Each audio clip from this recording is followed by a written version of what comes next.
जोरदार करता भौणी कमली कंठरे मिछ दुनिया रे गोटे सत से मो जगन्नाथ। तो ये हूँ जीवन वास्तव सत घटना। सत्संग बहुत बड़ कथा ए मंचर वर्तमान कहवा जाऊँगी।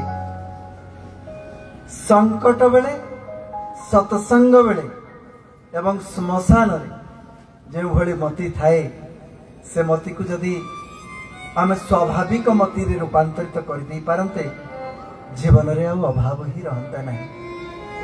जेते बेले आम सत्संग रे थांती प्रभु नाम स्मरण चली थाए भजन कीर्तन होता है से आनंद रे प्रभु अभिमुखी एमती हो जाए सत्संग।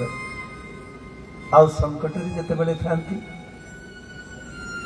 हे प्रभु यही थर पार कर एमती जीवन रे केबे भी भूल करी ना अजाणत हो जाइए प्रभु यही थर पार कर यही थर ये गोटे थर नाक ऊपर जिते बड़े पानी बुड़ी थाए से बेले डाक प्रभु यही थर मत मुक्ति टिके दे दियो आउ केबे भी से भूल मु करी जीवन में।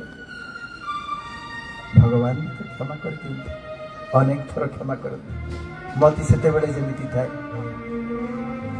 आउ श्मशान रे जिते बेले मती थाए केमिति थाए टिके मने पकांतु ना ए जीवन रे किछि भी नहीं।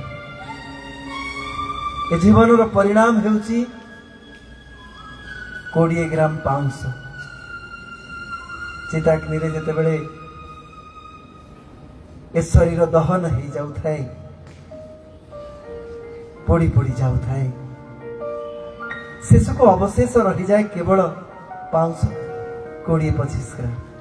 ये जीवन तो सेतिकी मात्र तेणु मती जिते बेले श्मशान थाए मो जीवन रे भी सेमती घटी आउनु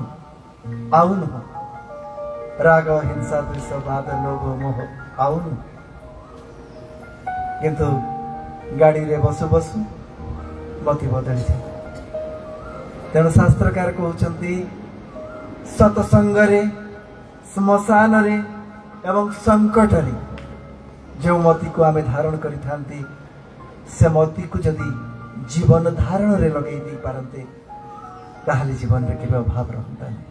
ये वास्तव सत जो कथा भौणी कहते मिछ दुनिया रे गोटे सत से मो जगन्नाथ।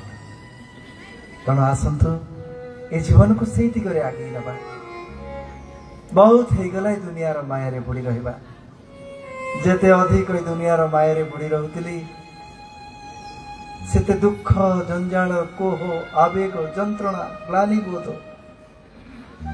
एटा तो भिन्नता आउ किछि भी तो